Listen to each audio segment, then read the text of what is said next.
Hey guys, welcome back to the TohirT channel. Tahir is here. I hope you had a fantastic week.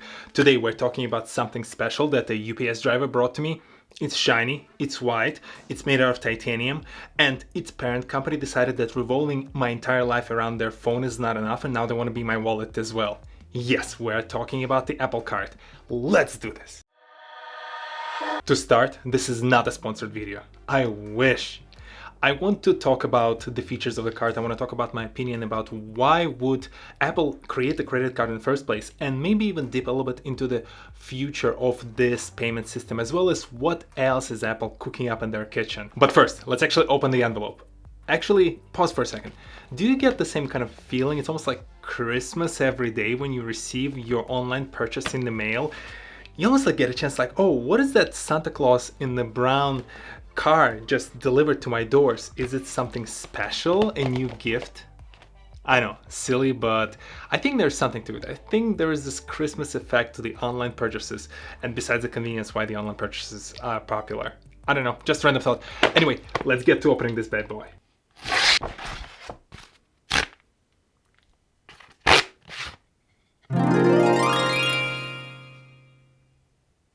My first impression, it looks awesome. It is a good looking card. It has, nice hefty weight to it. After all, I don't even know if you can.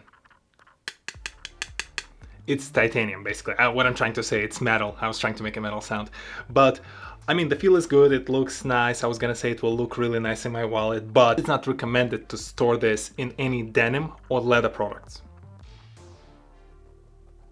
Yeah, because, it's an Apple product after all, guys. For goodness sake, there is an Apple logo on it. You better have it in like a glass casing, wearing on your neck, showing everyone that you were cool enough to get one. And well, this is probably as good of a segue as any to express my overall first impression. It is a good looking card, but it is a vanity accessory. Let me explain why. To support my point about this being a vanity accessory, let's quickly run through the list of the key features that both Apple advertises and, quite frankly, are the main features we should be focusing on. First and foremost, this card is immediately available in your Apple Pay. Is this great? Yes, I love Apple Pay primarily for its security benefits. No one can steal your credit card information because Apple Pay procedurally generates the code every time you go through a transaction. So if someone steals something, they steal the code from the transaction that no longer exists beyond that specific use case.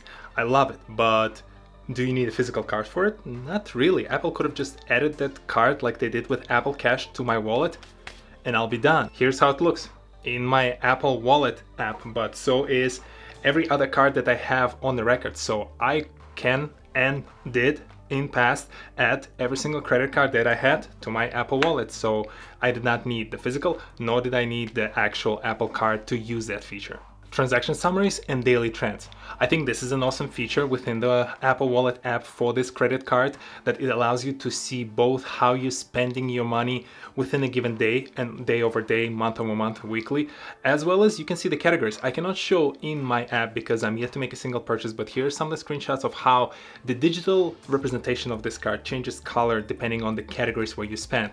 If there's entertainment color versus the food color, you will know based on the coloring of that card how much you spend in one category versus the other.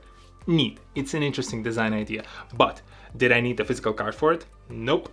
Can I do this with other cards? Maybe not the visual part, but I can, and I did, again, in past, used apps like Clarity or Mint, where I can add my credit cards, see my spending habits, see my trends, as well as see the categories where I mostly spend my money. Cashbacks. Apple offers you 3% on every Apple purchase, including the Apple subscriptions like Apple Music or some, I think, as I understand, subscriptions like if you subscribe to HBO through Apple, you also get 3% back on that. Also, some of the partners, I think for now, Uber is the main partner who gets 3% cashback as well on all the expenses that you made with Uber, then 2% on all the expenses through the Apple Pay, and 1% on any other purchase. These are great numbers. 2% is pretty decent, albeit we should mention that Apple Pay is not as widespread. So you do get more than your average 1 to 1.5% that other credit cards offer, but you have to use Apple Pay to leverage those 2%. Did I need the physical card for it? Nope. Do I have cashbacks with other credit cards? Yes, you do. As I said, they vary in different percentages from vendor to vendor, from brand to brand, but it's a known feature. It's out there in the world. Other features?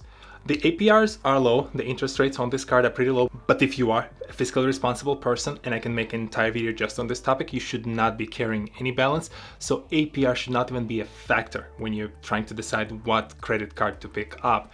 And other features like payment notifications, the reminders, some of the other breakdowns that they give you, they're pretty much run-of-the-mill standard features that you get in majority of the other credit card apps or banking apps.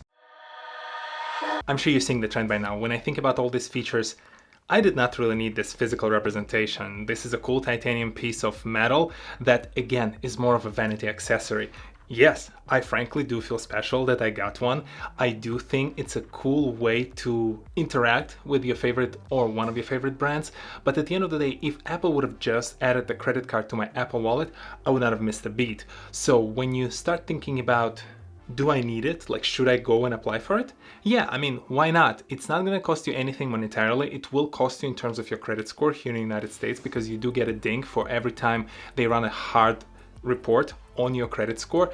But besides that, it doesn't really cost you much. So when we think about the Apple credit card, why did Apple go that route? Do we have to be concerned about the product itself, or is there something else we're completely missing about the grand strategy that Apple has in mind?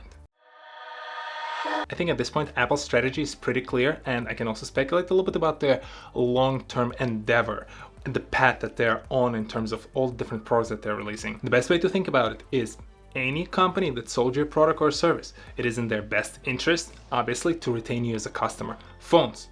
Phones are awesome. I like phones. There are a lot of great smartphones right now on the market.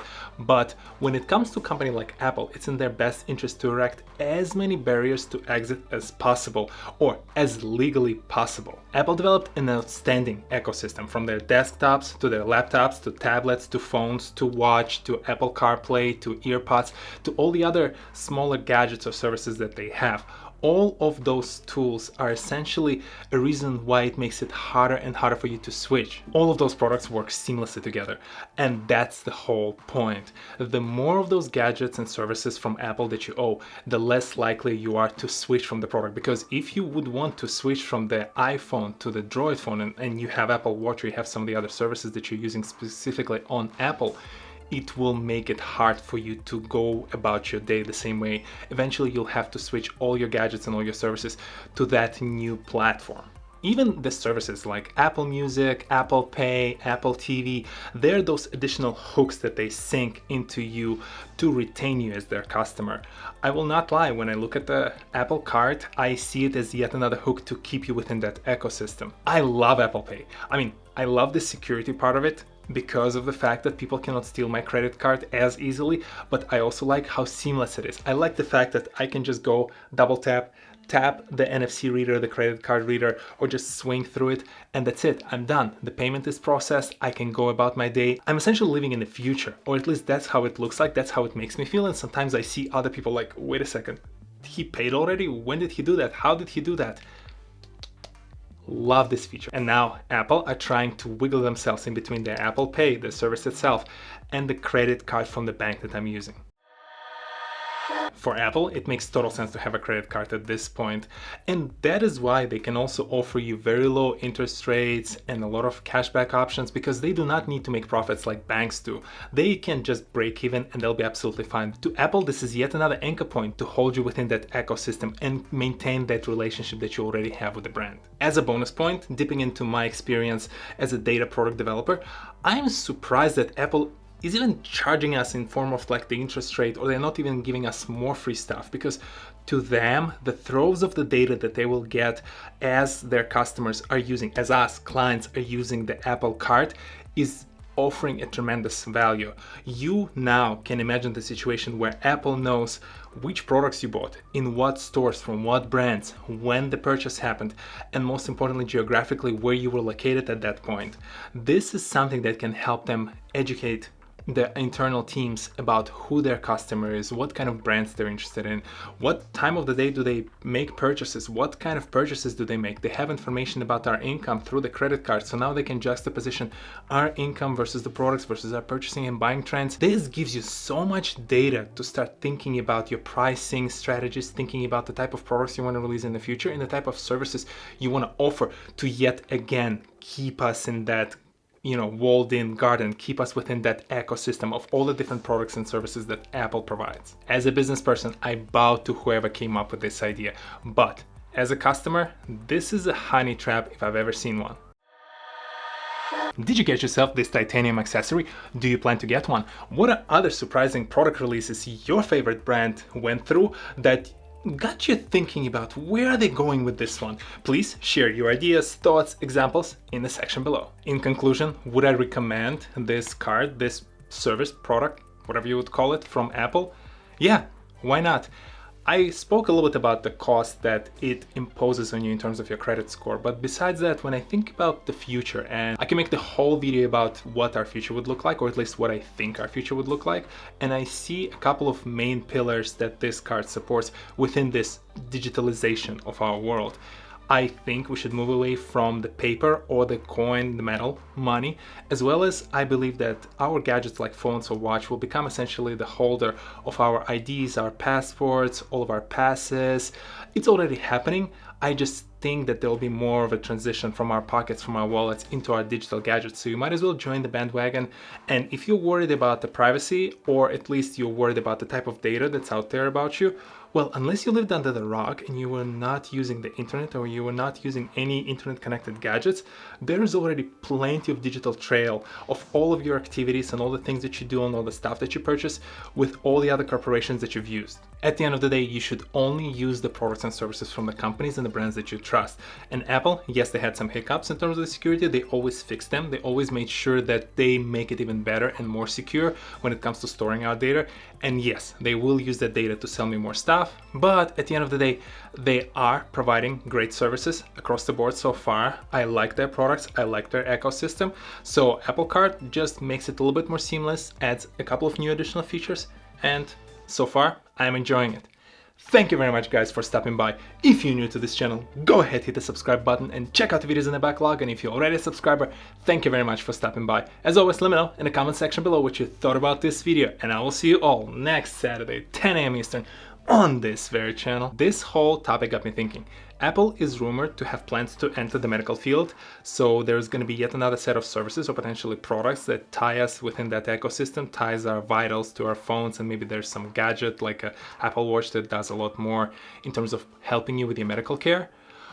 I can foresee a day when we're getting out of our Apple car, entering our Apple house through our Apple door, warming up our Apple food in the Apple microwave and sitting in front of Apple TV watching Apple TV show. I'm pretty sure that at this point, if they're going to extend to that many products and services, we should start calling their selection or their portfolio of products an orchard. I know, very original idea. At least you heard it here first. I'll see you in the next one. Peace.